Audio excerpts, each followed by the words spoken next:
Assalamualaikum warahmatullahi wabarakatuh.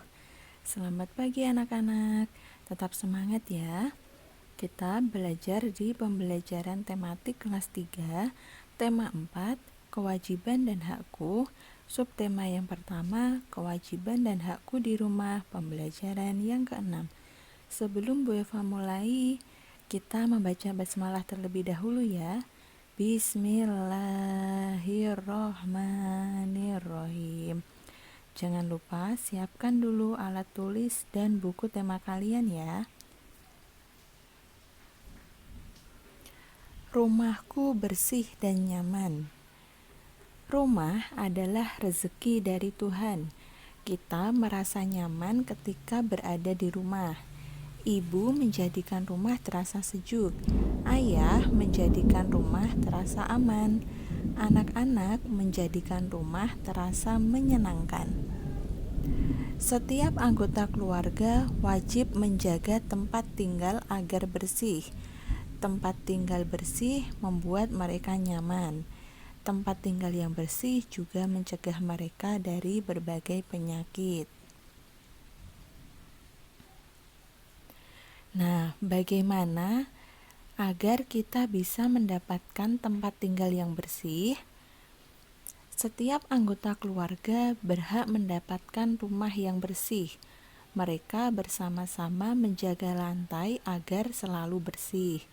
Ruang tengah selalu rapi, meja makan selalu bebas dari piring kotor, dapur bersih dari sampah, dan halaman yang tertata rapi. Simaklah masalah-masalah berikut ini, kemudian sampaikan saran kalian. Nah, yang pertama, Lani ingin lantai rumahnya selalu bersih. Saat pulang sekolah, ia melihat lantai rumahnya kotor. Saran apa yang dapat kamu berikan kepada Lani? Nah, kira-kira sarannya bagaimana ya anak-anak? Nah, saranku yaitu sebaiknya Lani beristirahat sebentar, mengganti pakaian, lalu membersihkan lantai rumahnya. Yang kedua, Edo ingin rumahnya rapi. Bibi selalu merapikan rumah Edo. Sudah 1 minggu Bibi pulang kampung. Rumah Edo tampak berantakan. Apa saranmu untuk Edo? Nah, sarannya yaitu sebaiknya Edo belajar mandiri dan membersihkan kamarnya sendiri. Yang ketiga, Dayu ingin kamarnya rapi. Ia tidak bisa merapikan kamarnya sendiri. Apa yang seharusnya Dayu lakukan? Nah, sebaiknya Dayu bertanya pada ibunya mengenai bagaimana cara merapikan kamar tidur. Yang keempat, Ibu Beni ingin meja makan di rumahnya bersih. Beni hampir selalu meninggalkan sisa makanan di meja. Apa yang seharusnya Beni lakukan? Nah, sarannya yaitu sebaiknya Beni mengambil makanan secukupnya saja agar tidak menyisakan makanan di atas meja, agar tidak mubazir ya makanannya. Yang kelima, Siti ingin rumah yang menyenangkan. Ia sedang bersedih. Ayah dan ibu Siti sedang menengok nenek mereka di kampung. Bagaimana seharusnya Siti bersikap? Nah, sarannya yaitu sebaiknya Siti mengajak teman atau tetangganya untuk bermain di rumahnya. Nah, anak-anak harus tahu, bermain adalah hak bagi semua anak. Udin dan kakaknya baru selesai mandi sore. Mereka hendak bermain kelereng. Kaleng tempat menyimpan kelereng mereka jatuh. Oleh karena itu, kelereng berserakan di ruang tengah. Udin dan kakaknya mengumpulkan kelereng bersama-sama. Jumlah kelereng semuanya ada 600 buah. Berapa kemungkinan kelereng yang bisa dikumpulkan Udin dan berapa kemungkinan kelereng yang bisa dikumpulkan kakak Udin? Nah, kita masih mempelajari kemungkinan ya.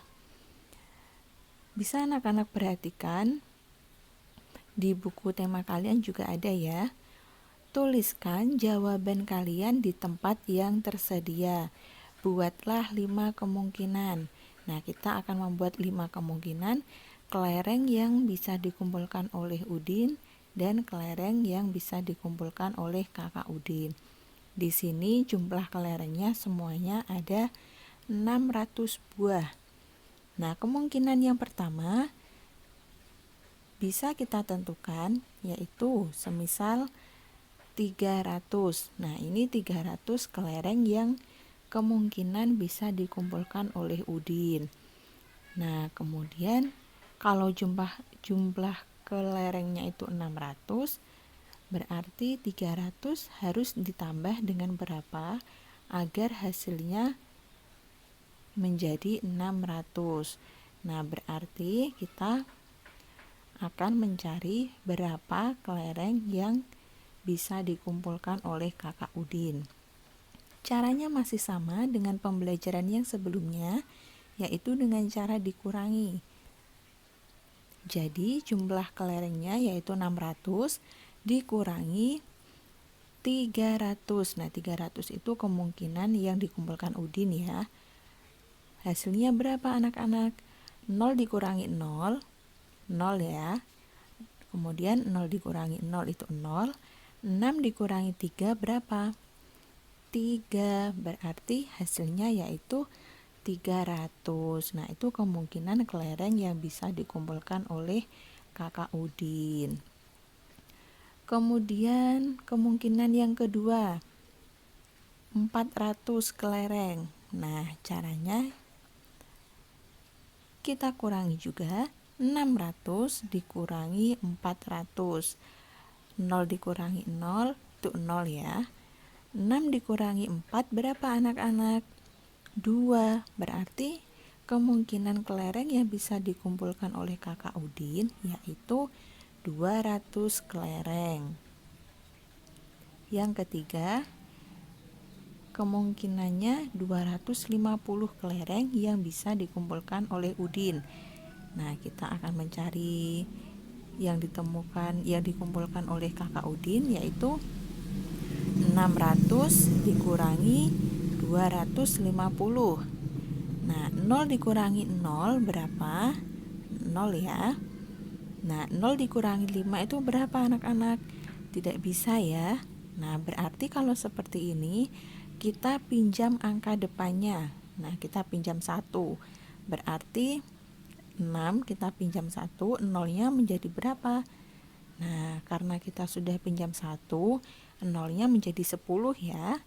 Berarti 10 dikurangi 5. 10 dikurangi 5 berapa anak-anak? Iya, 5 ya. Nah, kemudian ingat, tadi 6-nya sudah kita pinjam 1, berarti tersisa 5. 5 dikurangi 2 berapa anak-anak? 3. Berarti kemungkinan kelereng yang dikumpulkan oleh kakak Udin yaitu 350 kelereng. Nah, cara pembuktiannya bisa anak-anak jumlahkan kemungkinan kelereng yang dikumpulkan Udin dan kemungkinan kelereng yang dikumpulkan oleh kakak Udin. Kalian jumlahkan apakah hasilnya nanti bertemu 600. Kalau bertemu 600 berarti benar ya. Udin dan Mutiara ingin rumahnya selalu rapi. Apa saja kewajiban yang harus Udin dan Mutiara lakukan? Nah, apa saja hak Udin dan Mutiara? Diskusikan dengan orang tuamu, kemudian tuliskan hasil diskusi kalian di buku tulis ya. Nah, di sini contohnya, di sini Bu Eva kasih 2 contoh, kewajiban dan hak ya.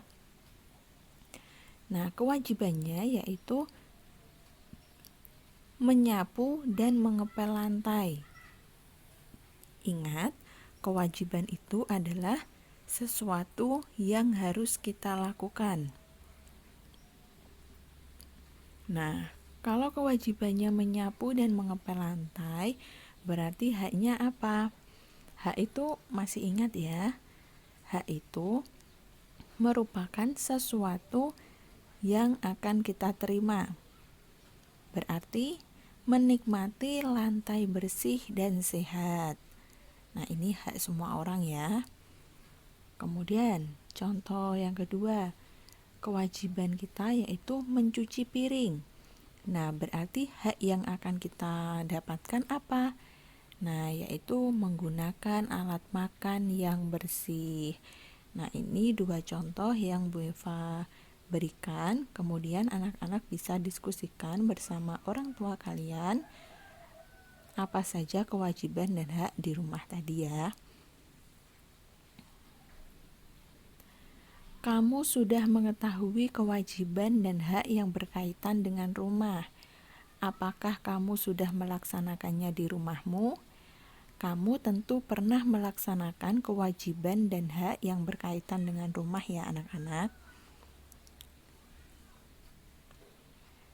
Nah, itu tadi pembelajaran kita hari ini di tema 4, kewajiban dan hakku. Subtema yang pertama, kewajiban dan hakku di rumah, pembelajaran yang ke-6. Sampai bertemu di pembelajaran yang selanjutnya. Bu Eva akhiri, wassalamualaikum warahmatullahi wabarakatuh.